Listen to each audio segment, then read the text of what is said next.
예수님 당시에 헬라 철학, 문화, 언어가 그 유럽과 중동과 그 북아프리카를 지배했습니다. 그래서 저 여러분들이 잘 아는 소크라테스니 플라톤이 아리스토텔레스 이런 유명한 그 철학자들의 사상이 예수님 당시에 지배하고 있었습니다. 특별히 아리스토텔레스는 알렉산더 대왕의 스승이었습니다. 그래서 알렉산더 대왕이 많은 영토들을 점령했을 적에 바로 이 해사 사상을 그 식민지 사람들에게 전파했습니다. 그래서 어떤 면으로 보면 지금 2300~400년이 지났지만은 저희들도 헬라 문화와 또 철학과 또 그 언어에서 나온 그런 언어들을 우리가 공부하는 것을 알 수가 있습니다.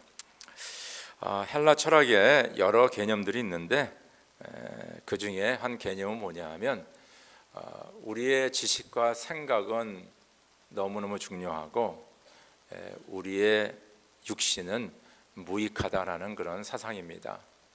그래서 헬라 철학은 사람들의 생각, 어떤 생각하느냐, 또 무엇을 아느냐.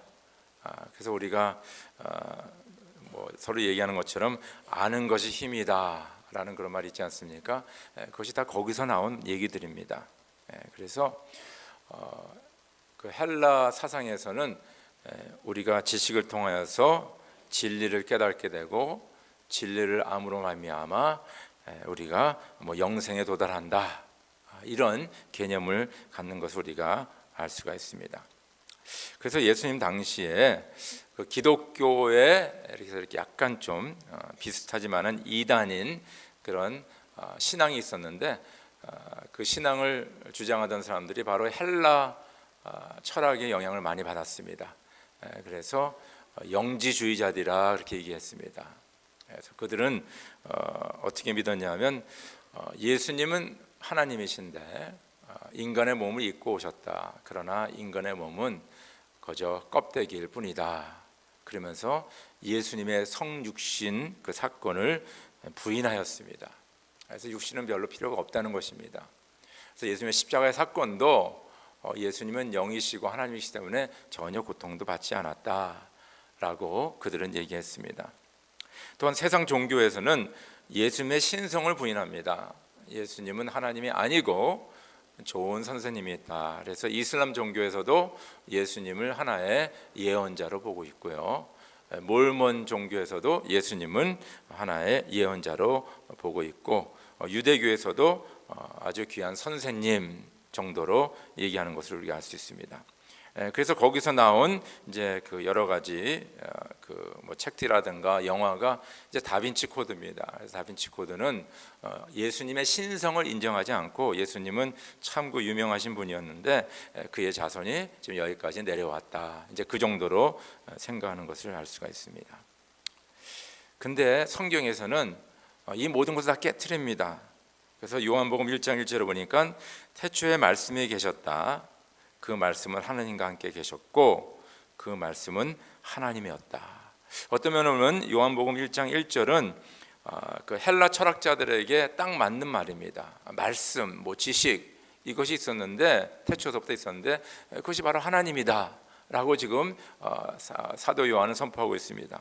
그런데 이제 요한복음 1장 14절에 보니까 그 말씀은 육신이 되어 우리 가운데 거하심에 우리가 그 영광을 보니 그것은 아버지께서 주신 외아들의 영광이요 그 안에는 은혜와 진리가 충만하더라. 그러니까 이 말씀, 하나님이 인간의 몸을 입고 와서 우리와 함께 거했다는 것입니다. 바로 여기서 헬라 철학을 완전히 부인하는 우리 기독교의 진리를 말씀하고 있다는 것입니다. 그래서 사도 바울은 만약에 예수가 인간의 몸을, 하나님이 인간의 몸을 입고 오지 않았다, 이것을 부인하는 사람들은 주님을 믿지 않는다라고 얘기하고 있다는 것입니다.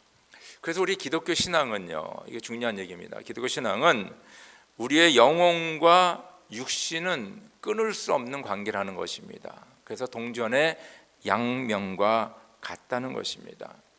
그래서 기독교 신앙은 우리의 이 육신의 외적인 증거와 우리 안에 영혼의 내적인 증거가 우리의 매일의 삶 속에서 표현돼야 된다라고 얘기하고 있습니다. 그러니까 어떤 면은 우리는 그리스도인의 외적인 증거가 우리 육신에 있습니다. 그리고 또한 우리 마음 속에, 우리의 영혼 속에 바로 하나님의 백성된 증거가 있다는 것입니다. 그러나 그것이 우리의 삶 속에서 구체적으로 나타나야 된다는 것입니다.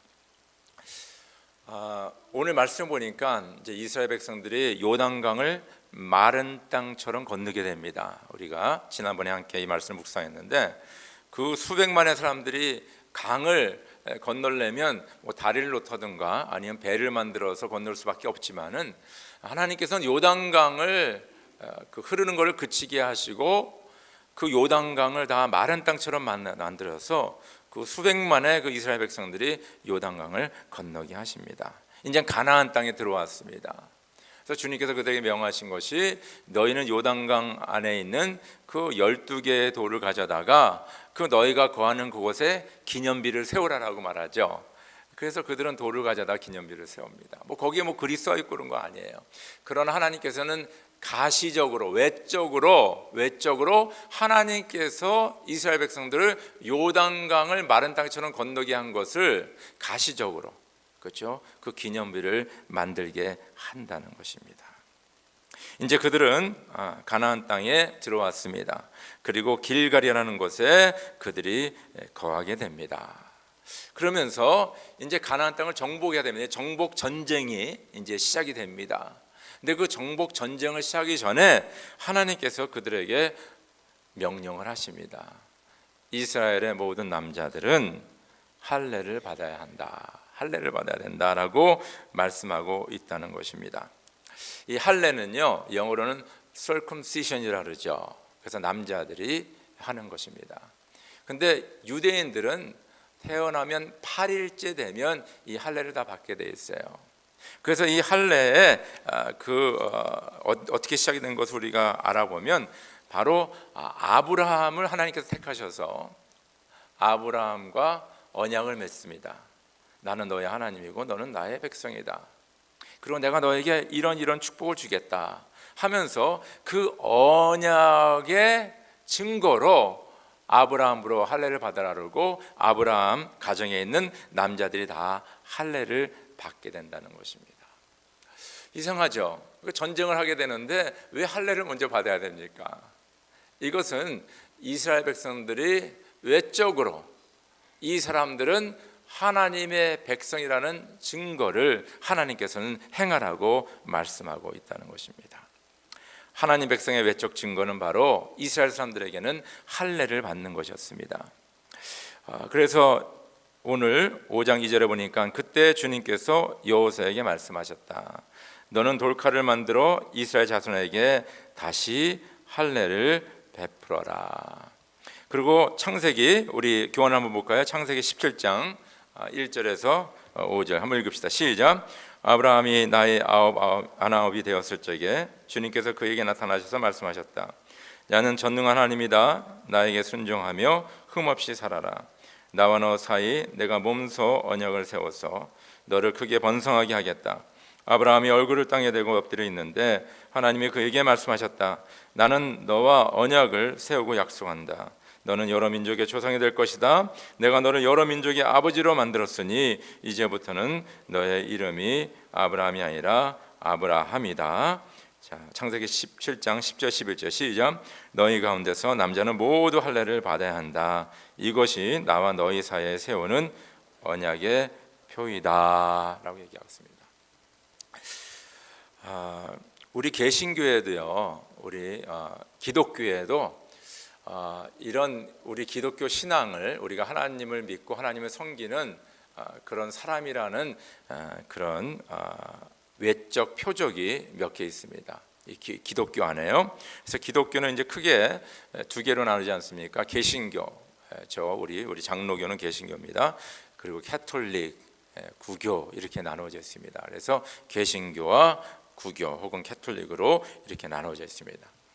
근데 우리 개신교에서는 이 그리스도인의 외적인 증거, 표적이 두 가지밖에 없습니다. 하나는 세례받는 것이고 하나는 성찬 예식입니다. 그래서 저희가 예수 믿고 세례를 받게 되죠. 그리고 세례받은 자들이 저희 교회 같은 경우는 한 달에 한 번씩 예배 시간에 성찬 예식을 행하게 됩니다. 캐톨릭은 7개가 있어요. 7개. 영세, 태어나자마자 받는 세례가 있고요.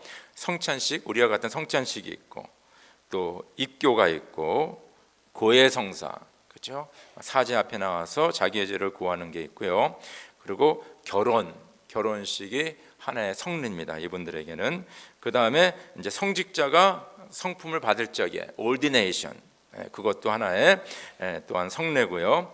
그 다음에 종류 성사라는 게 있으면 참 특별한 거죠. 이것은 뭐냐면 캐톨릭에서는 캐톨릭 사제에게 하나님께서 파워를 주셨는데, 어토리티를 주셨는데, 그 중에 하나가 한 사람이 임종할 적에 그 사람의 죄를 용서해 줄 수 있는 그 파워를 줬다라고 그들은 믿고 있습니다. 그래서 그 캐톨릭 신자들에게 죽을 적에 신부님이 와서 그 죽는 분을 위해서 기도해 주는 것은 절대적입니다. 그래서 그분의 기도로 말미암아 그 사람이 뭡니까? 하나님의 나라로 갈 수가 있다는 겁니다. 그래서 이 7가지 성례를 캐톨릭 교회에서 지키고 있는데, 여기 영세와 성찬식은 우리가 같은 겁니다. 세례식 하는 것과 성찬식 하는 것은 우리 같은 겁니다. 이 세례식은 상당히 중요한데, 세례식은 하나님과 이렇게 모든 사람 앞에서 내가 예수를 주와 구원자로 고백하는 그 예식입니다. 그리고 그 고백하고 나면 그거의 표징으로 뭡니까? 물을 사용해서 세례를 받게 한다는 것입니다. 세례를 받는 것입니다. 이 물이 중요한 게 아니에요. 중요한 것은 뭐냐면 내가 예수를 주와 구원자로 많은 사람들 앞에서 고백한다는 게, 믿는다는 것이 중요합니다. 근데 물을 사용하는 거죠. 근데 초대교회에서부터 이 세례식이 계속 실행돼 왔는데 이 초대교회 세례식은 너무 중요했습니다. 왜냐하면 당시 이제 로마 제국이라든가 유대 종교 지도자들이 이제 교회를 핍박하거든요. 핍박하면서 예수 믿는 자를 색출하여서 감옥에 가두고 그들을 죽여라 이겁니다. 그러면 예수 믿는 자를 확인할 수 있는 길이 딱 한 가지밖에 없어요. 세례를 받았냐 안 받았냐입니다. 그러니까 그 당시에 세례를 받는다는 것은 자기의 목숨을 내놓은 거나 마찬가지예요. 공식적으로. 왜냐하면 그 교회 안에 여러 사람들이 와 있는데 그 중에는 로마의 스파이도 와서 앉아 있을 수가 있다는 것입니다. 그럼 그때 사람들 다 보는 앞에서 내가 세례를 받으면 저 사람은 예수 믿는 사람, 확인된 사람이야. 나중에 저 교회에 있는 사람들 잡아들일 적에 저 사람은 꼭 잡아들여. 그래서 핍박의 대상이 되는 것을 우리가 알 수가 있습니다. 여러분, 우리가 꼭 세례를 받는다고 받아야만이 구원을 받습니까? 아니죠. 우리 예수님 영접했어요. 예수 믿어요. 그럼 우리는 하나님의 죽음의 하나님의 나라에 가게 돼 있습니다. 무슨 말인지 알겠죠? 꼭 세례라는 것을 우리가 사실 꼭 그런 표정이 있어야, 외적인 증거가 있어야 되냐 이겁니다. 근데 놀라운 사실은 하나님께서는 우리가 다 마음으로 믿어서 꼭 세례를 안 받더라도, 예를 들어서 예수님 양쪽에 강도가 같이 죽게 됐는데, 십자가에 죽게 됐는데 그 중에 하나가 예수님을 믿지 않습니까? 근데 그 사람 세례 받을 시간이 없었어요. 그때 주님께서 말씀하시기를 오늘 네가 나와 함께 낙원에 이르리라, 그렇게 얘기했어요. 세례 받을 시간이 없었어요. 그런데 하나님께서는 외적인 증거를 만들려고 합니다. 세례를 받으라고 얘기하고 있어요. 너희는 하나님의 백성의 외적 증거가 있어야 된다라고 말씀하고 있습니다. 저는 이 말씀을 묵상하면서 참 우리의 그 외적인 것과 이 내적인 것이 둘 다가 너무너무 중요하다는 것을 다시 한번 생각하게 되었습니다. 제가 예를 들어서 제가 이게 물병을 가지고 왔는데 사실 물병 이거는 플라스틱이거든요. 뭐 별로 이거 뭐 몇 잔 안 하는 거죠. 근데 이 안에 물이 들어 있는 거예요. 그렇죠? 그래서 물병을 보면 이 물이 어디서 온 거고 어느 제품이구나. 제가 지금 크로클랜드 걸 갖고 있는데, 코스코를 거기서 이렇게 만든 물이구나 라는 것을 얘기하고 주고 있고요. 또 중요한 것은 뭐냐면 이 바럴이 있기 때문에 이 물이 이 안에 지금 컨테인 돼 있다는 것입니다. 그렇죠? 이 발열이 없으면 이거 물을 흘러버리고 우리가 마실 수가 없는 거예요. 그래서 이런 컨테이너를 통해서 하나는 이것이 무엇인가를 얘기하고 있고 그 안에 있는 것을 담아주고 있다는 것입니다. 그래서 어떤 면을 보면 우리 육신이 너무너무 중요해요. 왜냐하면 우리가 병을 얻게 되고 육신이 연약해지면요, 우리 안에 있는 그 귀한 영혼, 그 영혼들도 점점 약해지기 시작한다는 것입니다.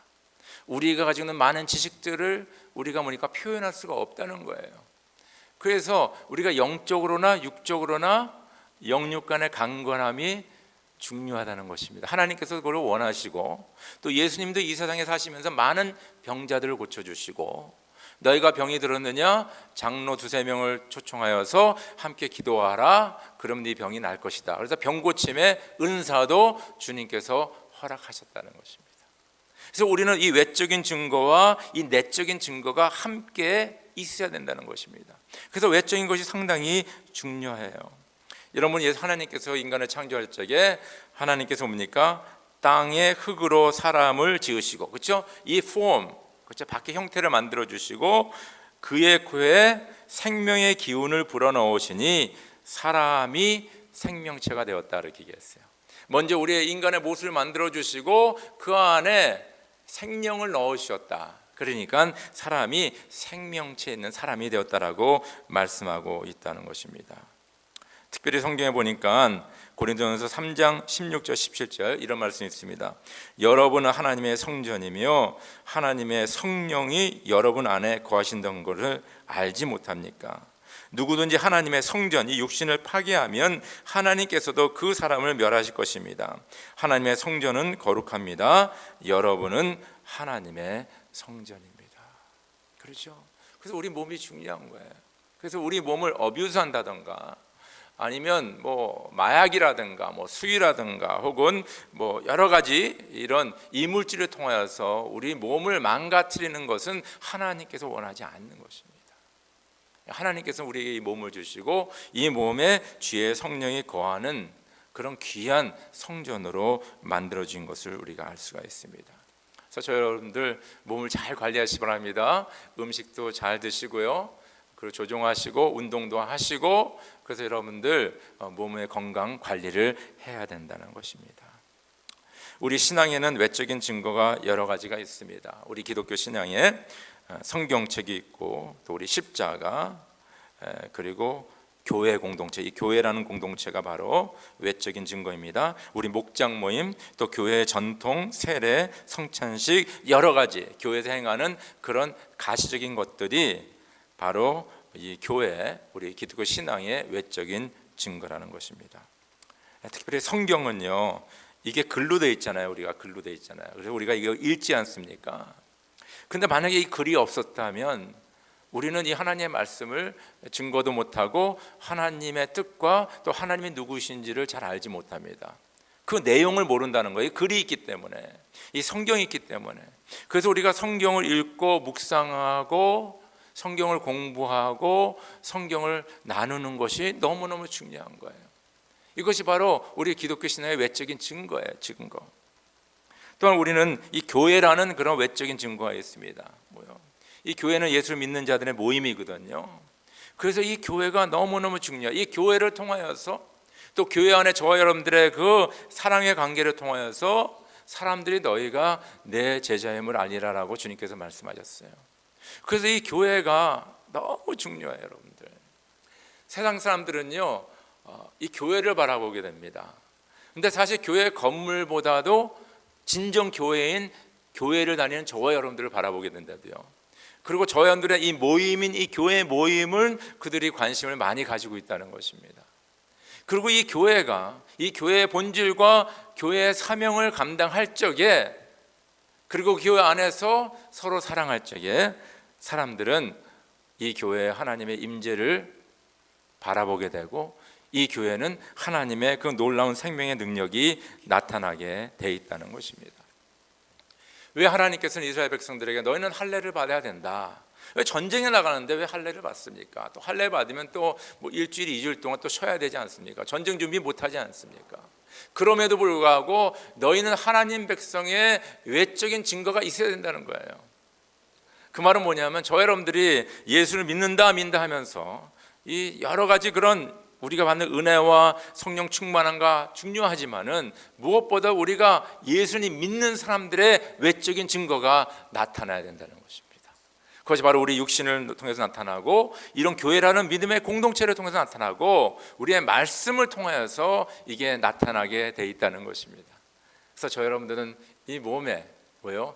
예수님의 그 아름다운 흔적을 항상 가지고 또 예수 그리스도의 외적인 증거가 있기를 주 이름으로 축원합니다. 두 번째는요, 하나님 백성의 내적 증거입니다. 내적 증거. 우리 한번 같이 말씀을 같이 읽을까요? 시작. 이스라엘 자손은 길갈에 진을 치고 그달 열 나흘날 저녁에 여리고 근방 평야에 유월절을 지켰다. 유월절을 지켰다. 자, 로마서 2장 28절 29절 시작. 겉모양으로 유대 사람이라고 해서 유대 사람이 아니요 겉모양으로 살칼에 할례를 받았다고 해서 할례가가 아닙니다. 오히려 속사람으로 유대 사람인 네가 유대 사람이며 율법의 조문을 따라 받는 할례가 아니라 성령으로 마음에 받는 할례가 참 할례입니다. 이런 사람은 사람에게서가 아니라 하나님에게서 칭찬을 받습니다. 그렇죠?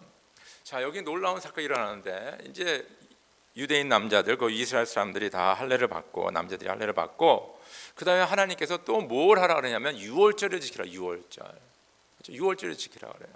지금 전쟁에 나가는데 자꾸 이거 뭐 하라는 거예요. 뭐 하라는데. 근데 유월절, 그 유월절은 무엇입니까? 유월절은 이스라엘 백성들이 이집트에서 400여 년 동안 노예로 있다가 이제 해방받게 되는 그런 역사적인 사건을 얘기하는 거예요. 그럼 어떻게 해방을 받게 되냐? 하나님께서 모세에게 얘기를 하죠. 야, 너희는 모든 이스라엘 백성들에게 말하기를 어린 양을 잡아 그 피를 가져다가 문설주, 여기 도어 프레임이죠. 거기다가 문설주에다가 어린 양의 피를 발라라. 내가 그날 밤에 그 장자들을 다 죽이는데 그 피가 있는 집 안에 있는 장자는 내가 죽이지 않고, 그래서 유월절이라는 게 패스오버거든요. 건너뛰고 그 피가 없는 집의 장자는 내가 다 죽인다 이거예요. 근데 유대인들은 다 피를 발라갖고 그 장자들이 다 구원을 받았어요. 근데 그 이집트 사람들은 이걸 모르잖아요. 그러니까 이집트 각 가정의 첫 남자 아이는 다 죽어버린 거예요.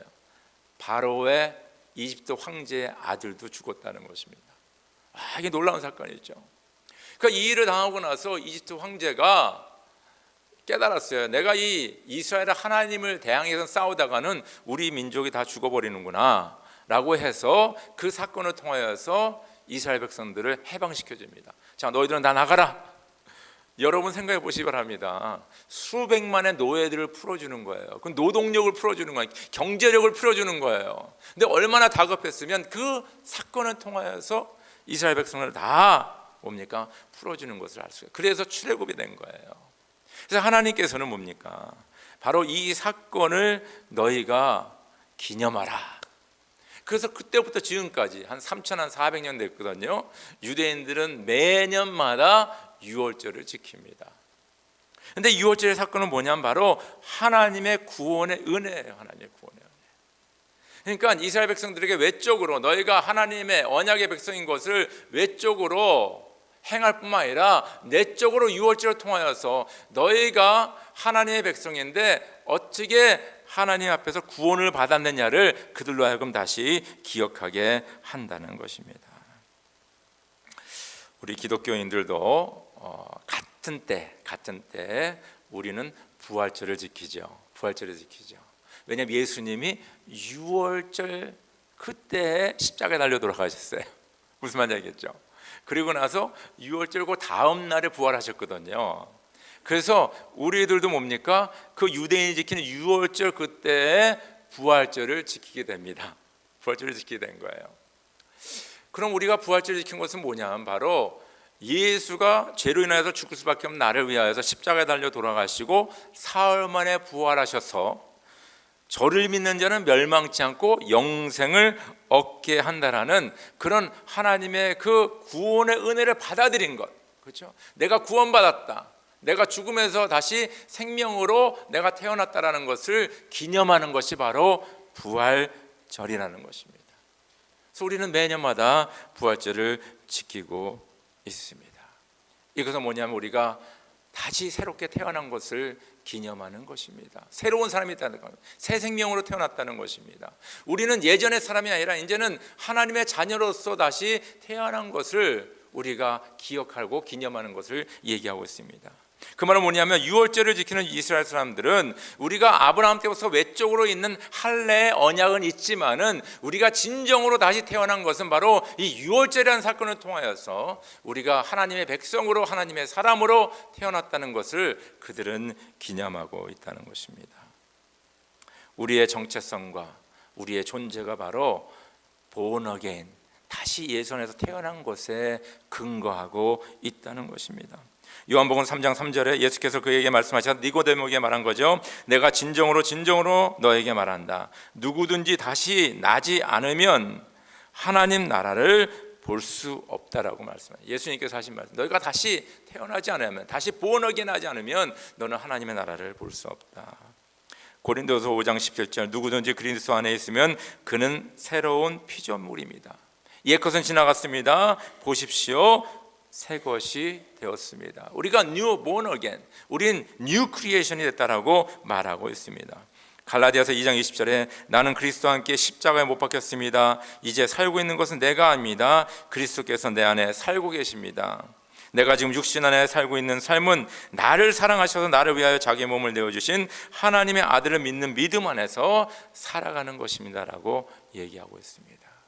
그래서 저희들의 이 내적 증거, born again, 이것은 우리를 바로 죽음에서 생명으로, 영원한 생명으로 인도하신 그 하나님의 구원의 증표라는 것입니다. 우리의 가슴 속에는, 우리 마음 속에, 우리 영혼에는 바로 이 증거가 있어야 돼요. I'm a born again Christian. 나는 예수 믿고 하나님의 자녀가 됐어. 나는 하나님의 자녀라고 우리는 담대하게 얘기할 수가 있다는 것입니다. 요한복음 1장 12절, 그러나 그를 영접한 사람들에게는, 그 이름을 영접한 자들에게는 하나님의 자녀가 되는 권세를 주셨다라고 성경은 얘기하고 있습니다. 여러분 보시기 바랍니다. 만약에 우리가 내적인 이런 증거가 있으면 나는 하나님의 자녀다, 하나님의 구원받은 자다, 나는 영원한 생명을 가지고 있다라는 그런 확신이 있으면 우리의 삶의 자세, 삶의 철학, 삶의 내용, 우리의 언행심사 모든 것이 우리는 하나님 자녀다, 그렇죠? 새 생명 얻은 사람답게, 그렇죠? 구원받은 자답게 우리는 살아갈 수가 있다는 것입니다. 우리는 외적인 증거가 있어야 되고 또한 내적인 증거가 있어야 된다는 것입니다. 오늘 우리 하나님 백성의 3증거, 우리 여호수아 5장 12절 한번 같이 읽을까요? 시작. 그 땅에 소출을 먹은 만나부터 만나가 그쳐서 이스라엘 자손은 더 이상 만나를 얻지 못하였다. 그들은 그의 가나안 땅에서 나는 것을 먹었다. 마태복음 5장 16절 시작. 이와 같이 너희 빛을 사람에게 비추어서 그들이 너희의 착한 행실을 보고 하늘에 계신 너희 아버지께 영광을 돌리게 하여라. 그렇죠? 자, 이스라엘 백성들이 40년 동안 광야 생활하는데 광야에 물이 있습니까? 거기서 어떻게 농사를 지어요? 왜냐하면 그들은 옮겨 다녔기 때문에 어디 정착할 수가 없었습니다. 그래서 그들은 어떻게 먹고 살았냐면 하나님께서 하늘에서 만나를 내려주시고, 그죠? 메추라기를 보내주시고 반석에서 물을 주셔가지고 그들이 40년 동안 살 수가 있었어요. 그런데 이 사람들이 이제 요단강을 건너서 길갈에 정착하고 할례를 받고 유월절을 딱 지키니까 만나가 딱 끊기는 거예요. 하늘에서 내려온 양식이 끊깁니다. 그 성경에서 얘기하기를 그들이 그 땅에서 나는 소출을 먹었더라라고 얘기했어요. 그럼 뭐 그 땅에서 나는 거는 뭐 누가 갖다 줍니까? 거기서부터 그 사람들은 모여 땅을 개간하고 씨를 뿌리고 물을 주고 농사를 짓고 가축을 기르면서 거기서 나는 것을 먹게 됩니다. 그들의 일상생활이 시작이 되는 거예요. 그들은 하나님의 백성의 외적 증거 할례를 받았습니다. 그들은 하나님의 백성 내적 증거 유월절을 기억하며 기념했습니다. 그러나 그들의 현실은 뭡니까? 매일매일의 삶이라는 것입니다. 우리 많은 경우에는 이런 생각을 많이 해요. 우리는 주일날 예배 열심히 드리고 신앙생활 잘하고 또 세상에 나가서 또 세상 사람들과 똑같이 살고 이런 생각을 하는데, 사실 주님께서 원하는 우리의 신앙의 삶은 우리가 교회 안에서 우리의 외적인 증거와 내적인 증거를 더욱더 돈독하게 하고 밖에 나가서 하나님의 백성으로서 그 증거를 가지고 삶을 통해 예수를 증거하는 그 삶을 주님께서는 원하신다는 것입니다. 여기서 우리가 나는 예수를 믿는 사람이야, 나는 이런 증거가 있어, 나는 이런 은사를 받았어, 이것이 아니라 여기서 그 받은 하나님의 은사와 그 증거들을 다시 한번 기억하고 기념하면서 주님께서 원하시는 것은 우리가 밖에 나가서 바로 그것을 우리의 삶을 통해서 증거하기를 원한다는 것입니다. 오늘 마태복음 5장 13절에서 16절에 제가 끄트머리를 읽었는데 주님께서는 이렇게 말씀하시면 너는 세상의 소금이다, 너희는 세상의 빛이다 얘기했습니다. 자, 소금이 맛을 내야 되는데 맛을 내려면 어떤 컨텍스트가 있어야 되겠죠. 그렇죠? 그래서 우리가 예를 들어서 설렁탕을 먹으면 설렁탕에다가 소금을 넣어서 맛을 내게 하는 거죠. 그러니까 너희는 소금이라는 것은 너희가 가는 그 세상에 막 썩어지고 부패되는 그곳에 너희가 소금을 역할을 해서 그것을 방지하고 그 진짜 세상에 맛을 내는 그런 사람이 돼야 된다 이거예요. 자, 너희는 세상의 빛이라는 건 뭐예요? 어두움을 얘기하는 거죠. 어두운 곳에 가서 너희가 하나님의 자녀로서 빛을 발하라는 거예요. 그래서 빛을 발하면 그 사람들이 그 빛을 보고 하나님께로 나올 수 있도록 그렇게 주님께서는 우리에게 말씀하고 있다는 것입니다. 그것을 하기 위해서는 우리는 외적 증거와 내적 증거가 있어야 돼요. 그렇죠? 우리 나 자신이 나는 하나님의 자녀이라는 외적 증거, 교회, 말씀 이런 것이 있어야 되고요. 또 내적 증거는 뭡니까? 나는 하나님의 자녀입니다. 나는 영생을 받았습니다. 난 구원받은 사람입니다라는 그런 확실한 내적 증거가 있어야 된다는 것입니다. 오늘 베드로전서 2장 9절에 보니까 그러나 여러분은 택하심을 받는 족속이요 왕과 같은 제사장들이요 거룩한 민족이요 하나님의 소유가 된 백성입니다. 그래서 여러분을 어둠에서 불러내어 자기의 놀라운 빛 가운데로 인도하신 분의 업적을 여러분이 선포하는 것입니다.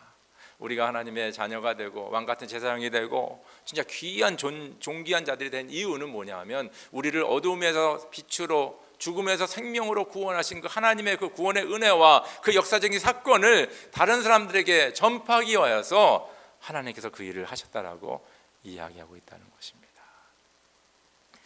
저희는 2018년도 12월 마지막 주일을 지키면서 참 오늘 말씀이 너무 우리에게 딱 맞는 말씀인 것 같아요. 왜냐하면 우리가 이제 2019년을 맞이하면서 다시 한번 저와 여러분들은 우리의 외적 증거들, 그렇죠? 이것들 한번 점검할 필요가 있는 것 같아요. 그렇죠? 지금 나에 있는 예수를 믿는 그 흔적들이 무엇인가?